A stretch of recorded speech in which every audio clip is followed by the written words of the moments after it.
दोस्तों बहुत बहुत स्वागत है आप सभी का एक बार फिर से। जी हाँ दोस्तों, आज पूरे दिन की कई महत्वपूर्ण और बड़ी खबरें निकलकर सामने आ रही हैं। जानेंगे सभी खबरों को विस्तार से। तो दोस्तों, खबरों में आगे बढ़ने से पहले वीडियो को एक प्यार भरा लाइक जरूर कर दें और ताजा खबरों को जानने के लिए चैनल को सब्सक्राइब भी जरूर कर लें। तो देखते हैं पहली बड़ी खबर क्या निकल कर आ रही है।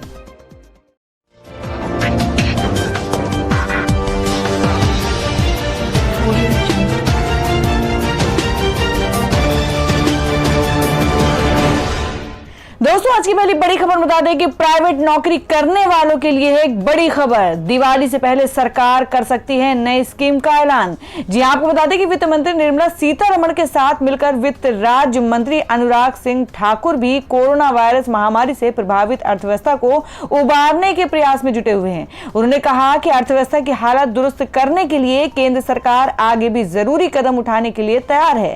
साथ ही इस बात के भी संकेत दिए हैं कि बहुत जल्द ही प्राइवेट सेक्टर कर्मचारियों के लिए भी लीव ट्रैवल अलाउंस लाभ पर तस्वीर साफ की जाएगी। हाल ही में ऐलान किए गए प्रोत्साहन को लेकर उन्होंने कहा कि सरकार की मंशा वंचित एवं गरीब वर्ग को जरूरी मदद पहुंचाने की है। इस पैकेज का ऐलान भले ही सरकारी कर्मचारियों के लिए किया गया, लेकिन ये खर्च कुछ ऐसी वस्तुओं पर होने वाले हैं जिसका सीधा लाभ छोटे व्यापारी को मिल सकेगा।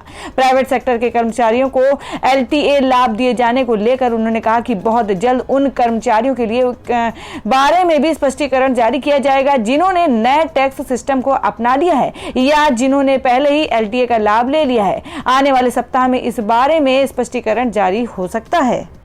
और हमें बता दें कि 25,000 रुपए तक की सैलरी वालों के लिए एक बड़ी खबर, मुफ्त में मिलेगी ये सुविधाएं। जी हाँ, आपको बता दें कि अगर आपको महीने में सैलरी सिर्फ 25,000 रुपए तक ही मिल रही है तो निराश मत होइए। आपको सिर्फ 25 रुपए के अंशदान पर सरकार पढ़ाई लिखाई दवाई और शादी सहित 19 तरह की सुविधाएं देगी। इतने कम वेतन वाले श्रमिकों के लिए सरकार ने सहायता के लिए कुछ प्रावधान किए हैं, लेकिन इसकी जानकारी के अभाव से उसका लाभ नहीं मिल पाता। कई राज्यों में इस तरह की सुविधाएं हैं। आज हम हरियाणा की ऐसी ही योजना का जिक्र कर रहे हैं। इसमें हर महीने अधिकतम 75 रुपए सरकार के वेलफेयर फंड में जमा करना होता है, जिसमें 25 रुपए वर्कर की सैलरी से कटता है और 50 रुपए कंपनी प्रबंधन की ओर से। हर फैक्ट्री के गेट पर इसका बोर्ड लगाना अनिवार्य है। यह स्कीम आपके लिए बड़े काम की है। अगर कोई महिला श्रमिक है और उसे शादी करनी है तो 51,000 रुपए मिलेंगे। अगर श्रमिक की बेटियां हैं तो 3 लड़कियों की शादी में 51,000 रुपए की मदद दी जाएगी। ये पैसा शादी से 3 दिन पहले ही दिया जाएगा। और अगर किसी श्रमिक के लड़के लड़कियां पहली से 12वीं कक्षा तक पढ़ाई जारी रखते हैं तो इसके लिए उन्हें स्कूल ड्रेस, किताब, कॉपियां आदि खरीदने के लिए हर साल 3,000 से 4,000 रुपए की मदद मिलेगी। ये सुविधा 2 लड़के और 3 लड़कियों के लिए उपलब्ध है। और मैं आपको बता दें कि दिवाली पर हवाई यात्रियों के लिए बड़ी खबर आई है कि अब एयरपोर्ट पर चेक इन के लिए देना होगा चार्ज। जी हम बात करें कि देश की सबसे बड़ी डोमेस्टिक एयरलाइन इंडिगो ने यात्रियों से हवाई अड्डे पर चेक इन कराने के लिए शुल्क लेना शुरू कर दिया है। इंडिगो की ओर से जारी हुए बयान के मुताबिक जो यात्री हवाई अड्डे के काउंटर से चेक इन करेंगे उन्हें इसके लिए 100 रुपए का शुल्क देना होगा। आपको बता दें कि विमान कोविड-19 की वजह से विमान कंपनियां नकदी की कमी झेल रही है, जिसके चलते ऑपरेटर राजस्व बढ़ाने के लिए नए तरीके खोज रहे हैं। इंडिगो एयरलाइंस ने साफ किया है कि जो यात्री कंपनी की वेबसाइट या मोबाइल ऐप के जरिए चेक इन करेंगे उन्हें कोई अतिरिक्त शुल्क नहीं देना होगा। और वही कंपनी का कहना है कि वेब चेक इन को बढ़ावा देने के लिए काउंटर पर यात्रियों से चेक इन करने के लिए शुल्क ले रही है। अब उधर हवाई यात्रियों की संख्या के हिसाब से देश की सबसे बड़ी विमान सेवा कंपनी इंडिगो ने दिवाली तक कोविड-19 से पहले की तुलना में 60% उड़ाने के परिचालन पर पहुंचने की उम्मीद जताई है। बता दें, देश में लॉकडाउन के दौरान डोमेस्टिक और इंटरनेशनल फ्लाइट पर प्रतिबंध लगा दिया गया था और वहीं सरकार ने अनलॉक के तहत 25 मई को घरेलू रूट्स पर उड़ानें सुचारू करने की मंजूरी दी थी। तो दोस्तों, खबरों में आगे बढ़ने से पहले जान लेते हैं आज के माइंड क्विज के सवाल को। आज का सवाल है, आपको बताना है कि बिहार के राज्यपाल का क्या नाम है।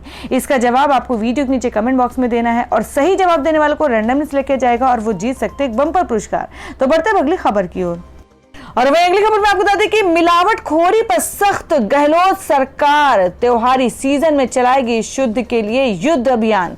जी हां, आपको बता दें कि राजस्थान के मुख्यमंत्री अशोक गहलोत ने मिलावटखोरों को सख्त चेतावनी दी है। उन्होंने कहा कि खाद्य पदार्थों में मिलावट कर जनता की सेहत से खिलवाड़ करने वालों के खिलाफ सरकार विशेष अभियान चलाकर सख्त कार्रवाई करेगी। उन्होंने कहा कि राजस्थान मिलावटखोरी से मुक्ति की दिशा में एक अलग पहचान बनाएगा। सीएम गहलोत ने कहा कि दूध से बने पदार्थों, मिठाइयों, मसालों, घी, तेल और अन्य खाद्य पदार्थों में मिलावट करने वालों के खिलाफ कड़ी कार्रवाई कर यह तय किया जाएगा कि कोई भी लोगों के स्वास्थ्य के साथ खिलवाड़ नहीं कर सके। गहलोत ने सोमवार को एक हाई लेवल मीटिंग के दौरान अधिकारियों को निर्देश दिया कि मिलावटखोरी के खिलाफ 26 अक्टूबर से शुद्ध के लिए युद्ध अभियान चलाया जाए, जो त्योहारी सीजन के दौरान नवंबर माह के अंत तक चलेगा। यह अभियान राज्य स्तर पर वरिष्ठ अधिकारियों का समूह बनाकर चलाया जाएगा। सभी जिलों में जिला कलेक्टर के निर्देशन में अभियान चलाया जाएगा। मुख्यमंत्री ने कहा कि अभियान दूध, घी, तेल, मिठाइयों, मसालों, सूखे मेवों आदि खाद्य पदार्थों में मिलावट के साथ साथ खाद्य पदार्थों की गुणवत्ता और पैकेजिंग में मिस ब्रांडिंग पर केंद्रित रहेगा। संदिग्ध पदार्थों के सैंपल की गुणवत्ता की प्रयोगशाला में फौरन जांच करवाकर मिलावटी सामान तैयार करने वाले और ऐसे पदार्थ बेचने वालों के खिलाफ कार्रवाई की जाएगी। उन्होंने कहा कि आवश्यकता होने पर संबंधित के खिलाफ एफआईआर दर्ज कर पुलिस आपराधिक दंडात्मक कार्रवाई भी करेगी। दोस्तों, अगली बड़ी खबर में घर से काम करने वालों के लिए एक बहुत बड़ी खुशखबरी निकल कर आ रही है। आपको बता दें, फेसबुक, ड्रॉपबॉक्स समेत दुनिया भर की कंपनियों ने अपने कर्मचारियों को दी लाइफ टाइम के लिए घर से काम करने की छूट। सैलरी में भी कोई कटौती नहीं। जी हम बात कर रहे हैं कि कोविड-19 और लॉकडाउन के चलते पिछले 7 माह से ज्यादातर प्राइवेट सेक्टर और मल्टीनेशनल कंपनियों के कर्मचारी घर से काम यानी वर्क फ्रॉम होम कर रहे हैं। वर्क फ्रॉम होम कुछ कंपनियों को इतना पसंद आ गया है कि वे इसे हमेशा के लिए अपना ली है। कई दिग्गज कंपनियों ने अपने कर्मचारियों को लाइफ टाइम के लिए घर से काम करने की छूट दे दी है। बता दें कि सोशल नेटवर्किंग साइट ट्विटर ने इसकी शुरुआत की थी। कंपनी के सीईओ जैक डोर्सी ने कहा था, हमारे कर्मचारी जब तक चाहे वर्क फ्रॉम होम कर सकते हैं। ड्रॉपबॉक्स टेक कंपनी है, इसके लगभग 3000 कर्मचारी हमेशा के लिए वर्क फ्रॉम होम कर सकेंगे। हालांकि कभी कभार एक दफ्तर चाहे तो जा सकते हैं। मार्क जुकरबर्ग ने कहा कि फेसबुक के करीब 50% कर्मचारी अगले 5 से 10 सालों तक घर से ही काम करेंगे। उन्होंने कर्मचारी की सुविधा को प्रायोरिटी में रखते हुए ये फैसला किया है। हालांकि जिनका काम दफ्तर के बिना नहीं हो सकता, वे दफ्तर जाकर काम करेंगे। तो दोस्तों, आप लोग क्या लगता है कि कंपनी की ये पॉलिसी कितना कारगर हो सकता है? आप अपना सुझाव कमेंट बॉक्स में जरूर दें। बढ़ते अगली खबर की ओर। बड़ी खबर बता दें कि भारत को तगड़ा झटका देने की तैयारी में है ईरान। भारतीय कंपनियों को अपने ही खोजे गैस फील्ड से धोना पड़ सकता है हाथ। जी हां, आपको बता दें कि कोरोना संकट के बीच भारतीय अर्थव्यवस्था की हालत पहले से ही डामाडोल चल रही है और इसी बीच ईरान भी भारत को तगड़ा झटका देने की तैयारी में है। भारत अपनी ही एक कंपनी के ईरान में खोजे बड़े खनिज गैस क्षेत्र के विकास और निकासी की लंबे समय से अटकी परियोजना से हाथ धोने जा रहा है। दरअसल ईरान ने खाड़ी की फरजाद बी परियोजना का काम घरेलू कंपनियों को देने का फैसला कर लिया है। ईरान इस समय सख्त अमेरिकी आर्थिक प्रतिबंधों से जूझ रहा है। भारत की ओएनजीसी विदेश लिमिटेड के नेतृत्व में भारतीय कंपनियों का एक समूह परियोजना पर अब तक $40 करोड़ खर्च कर चुका है। फरजाद बी ब्लॉक में गैस के विशाल भंडार की खोज 2008 में भारतीय कंपनी ओवीएल ने की थी। ओवीएल सरकारी कंपनी तेल व प्राकृतिक गैस निगम की सहायक कंपनी है। ओएनजीसी ने इसे विदेशी परियोजनाओं में निवेश करने के लिए बनाया है। ओवीएल ने ईरान के इस गैस क्षेत्र के विकास पर $11 अरब खर्च करने की योजना बनाई थी। ओवीएल के प्रस्ताव पर ईरान ने कई साल से कोई निर्णय नहीं लिया था। और हमें बता दें कि यूपी सरकार ने माना सहायक शिक्षक भर्ती में हुई गलती, ज्यादा मेरिट वालों की जगह कम मेरिट वालों को हुआ चयन। जी हां, आपको बता दें कि 69,000 शिक्षक भर्ती को लेकर इलाहाबाद हाईकोर्ट से बड़ी खबर है। उत्तर प्रदेश सरकार ने स्वीकार किया है कि 31,661 सहायक शिक्षक भर्ती मामले में चयन में उससे गलतियां हुई हैं और कम मेरिट वाले लोगों को नियुक्ति मिल गई है, जबकि अधिक मेरिट वालों को नियुक्ति नहीं मिल सकी है। उत्तर प्रदेश के के महाधिवक्ता राघवेंद्र सिंह ने सोमवार को वीडियो कॉन्फ्रेंसिंग में हाईकोर्ट को यह जानकारी दी। उन्होंने कहा कि एनआईसी और बेसिक शिक्षा परिषद से ये गलती हुई है। इस भूल की जांच के लिए सरकार ने कमेटी गठित कर दी है। उन्होंने कहा कि शिक्षक भर्ती में जो भी गलतियां हुई हैं उनको सुधारा जाएगा। प्रदेश सरकार गलत चयन को रद्द करेगी। राघवेंद्र सिंह ने कोर्ट को कहा कि कम गुणांक वालों को दी गई नियुक्ति पत्र निरस्त यानी रद्द कर अधिक गुणांक वालों को दी जाएगी। संजय कुमार यादव और अन्य की ओर से इलाहाबाद हाईकोर्ट में याचिका दाखिल की गई है। जस्टिस अजीत कुमार की एकल पीठ में इसकी सुनवाई की जा रही है। हाईकोर्ट में इस मामले की अगली सुनवाई अब 17 नवंबर को होगी। और हमें बता दें कि पाकिस्तान ने टिकटॉक से हटाया बैन, 9 अक्टूबर को लगाया था प्रतिबंध। जी हां, हम बात कर रहे हैं कि पाकिस्तान के टेलीकॉम निगरानीकर्ता ने सोमवार को वीडियो साझा करने वाले चीनी ऐप टिकटॉक पर से प्रतिबंध हटा लिया है। इसका संचालन करने वाली कंपनी की तरफ से अनैतिक सामग्री को नियंत्रित करने का आश्वासन दिए जाने के बाद ये कदम उठाया गया है। पाकिस्तान दूरसंचार प्राधिकरण पीटीए ने अनैतिक सामग्री की कई शिकायतें प्राप्त होने के बाद 9 अक्टूबर को टिकटॉक पर प्रतिबंध लगा दिया था। पीटीए ने ट्वीट करके कहा कि प्रबंधन टिकटॉक की ओर से यह आश्वासन मिलने के बाद भी अश्लीलता और अनैतिकता फैलाने वाले सभी अकाउंट को वह ब्लॉक करेंगे। ये इस पर से प्रतिबंध हटाने का निर्णय लिया गया है। टिकटॉक स्थानीय कानूनों के अनुसार अकाउंट में सुधार करेगा। इससे पहले पीटीए ने आरोप लगाया था कि कई बार आपत्ति जताए जाने के बावजूद वीडियो ऐप संचालन अपनी अश्लील एवं अनैतिक सामग्री को रोकने में नाकाम रही। शनिवार को टिकटॉक के स्वामित्व वाली कंपनी ने यहां अपनी सेवाओं में सुधार के लिए और संसाधन लगाने का वादा किया था। और अब अगली खबर बता दें जो कि बिहार चुनाव को लेकर है कि सुरजेवाला का बीजेपी पर प्रहार, कहा नीतीश, चिराग और ओवैसी के साथ खेल रही है ट्रिपल गेम। जी हां, आपको बता दें कि बिहार के चुनावी रण में नेताओं और राजनीतिक पार्टियां एक दूसरे पर बढ़ चढ़कर आरोप प्रत्यारोप लगा रही हैं। इसी कड़ी में अब कांग्रेस के राष्ट्रीय प्रवक्ता रणदीप सुरजेवाला ने बीजेपी पर नीतीश कुमार, चिराग पासवान और असदुद्दीन ओवैसी के साथ ट्रिपल गेम खेलने का आरोप लगाया है। उन्होंने कहा कि बीजेपी ने मुख्यमंत्री नीतीश कुमार को सत्ता से बेदखल करने का मन बना लिया है और यही कारण है कि बीजेपी द्वारा जेडीयू के विरोध में लोक जनशक्ति पार्टी यानी कि एलजेपी को आगे किया गया है। उन्होंने कहा कि जनता दल यूनाइटेड के खिलाफ 122 सीटों पर एलजेपी ने अपने प्रत्याशी उतारे हैं, जिसमें कई सीटों पर बीजेपी ने नेता एलजेपी के टिकट पर चुनाव लड़ रहे हैं। उन्होंने कहा कि एलजेपी आज भी बीजेपी के साथ है, इसलिए भगवा पार्टी की ये चालाकी प्रदेश की जनता बखूबी समझ रही है। सुरजेवाला ने अपने भाषण में मुख्यमंत्री नीतीश कुमार को भी आड़े हाथों लेते हुए कहा कि वर्ष 2015 में बिहार की जनता ने प्रचंड बहुमत के साथ महागठबंधन की सरकार बनाई थी, लेकिन नीतीश कुमार ने बाद में लोकतंत्र का गला घोटकर बीजेपी से हाथ मिला लिया। सुरजेवाला ने तंज कसते हुए कहा कि नीतीश कुमार की उसी पाप की सजा इस विधानसभा चुनाव में उन्हें मिल रही है।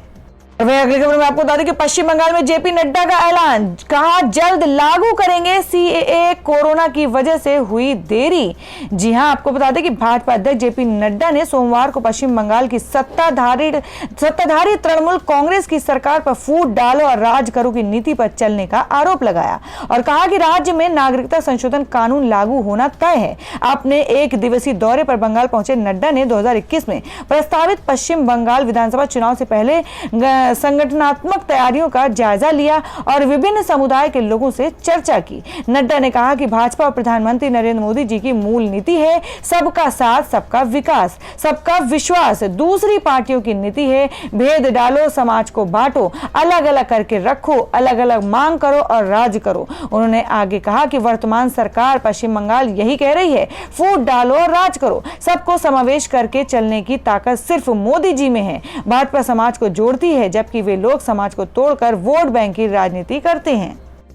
और वहीं आपको बता दें कि चिराग पासवान ने शुरू किया #असंभव नीतीश मुहिम, मांगा 5 साल का हिसाब। जी हां, आपको बता दें कि बिहार में होने वाले विधानसभा चुनाव से ठीक पहले एलजेपी के राष्ट्रीय अध्यक्ष और सांसद चिराग पासवान ने सीएम नीतीश कुमार पर अभी तक का सबसे बड़ा हमला बोला है। चिराग पासवान ने सोमवार को एक के बाद एक कई ट्वीट किए और मुख्यमंत्री नीतीश कुमार समेत उनके मंत्री और विधायकों को घेरा। चिराग पासवान ने ट्वीट करते हुए यह भी दावा किया कि इस बार बार के चुनाव में जेडीयू से अधिक सीटों पर लोजपा के प्रत्याशी जीतेंगे। चिराग ने हैशटैग असंभव नीतीश के साथ 5 ट्वीट किए। पहले ट्वीट में उन्होंने लिखा कि आप सभी के स्नेह और आशीर्वाद से बिहार में जेडीयू से ज्यादा सीटें लोजपा जीतेगी और hashtag Bihar first, Bihari first के संकल्प के साथ नया बिहार और युवा बिहार बनाएगी। हैशटैग असंभव नीतीश। और दूसरे ट्वीट में चिराग ने 5 साल के शासन में 7 निश्चय योजना पर सवाल करते हुए लिखा कि पिछले 5 साल में बिहार में अफसरों का राज रहा है। 7 निश्चय में कोई भी निश्चय पूरा नहीं हुआ। पिछले 5 साल में हुए कार्यों का ब्यौरा दे आदरणीय नीतीश कुमार जी। हैशटैग असंभव नीतीश। और वहीं आपको बता दें कि तीसरे ट्वीट में चिराग ने पिछले 5 साल का हिसाब मांगते हुए लिखा कि पिछले 5 साल के कार्यकाल पर कुछ नहीं बोलना एक फरेब है। बिहार की जनता को जानबूझ करके पिछले 5 सालों के कार्यों को नहीं बताया जा रहा है। सिर्फ कुर्सी के खेल में पिछले 5 साल साहब ने बिहार वासियों को बर्बाद किया। और वहीं लोजपा अध्यक्ष ने चौथे ट्वीट में 7 निश्चय योजना को लेकर लिखा कि कोई भी विधायक, मंत्री या खुद आदरणीय नीतीश कुमार जी वोट मांगने आए तो पूछिए कि पिछले 5 साल में क्या किया। नीतीश कुमार जी से पूछिए कि 7 निश्चय में कौन कौन से वादे पूरे किए। हैशटैग असंभव नीतीश कुमार। चिराग ने अपने 5वें ट्वीट में लिखा कि आदरणीय नीतीश कुमार जी के पिछले 5 साल के कार्यकाल को देखकर आने वाले 5 साल की कल्पना की जा सकती है। बिहार को अगले इस बेबसी से निकलना है जो जरूरत है कड़े कदम उठाने की। जेडीयू को दिया गया एक भी वोट कल बिहार को बर्बाद कर देगा। हैशटैग असंभव नीतीश कुमार। और अब अगली खबर में जान लेते क्या है देश भर में सोने और चांदी का भाव। आपको बता दें कि सोने की कीमतों में 5,500 रुपए तो चांदी में 16,500 रुपए की गिरावट। जाने दिवाली पर क्या होगा भाव। जी हम बात करें कि भारतीय बाजार में सोने चांदी की कीमतों में लगातार गिरावट हो रही है। मल्टी कमोडिटी एक्सचेंज पर शुक्रवार को सोने का दिसंबर वायदा भाव 0.13% यानी $2.5 की गिरावट के साथ $1,906.4 प्रति औंस पर बंद हुआ।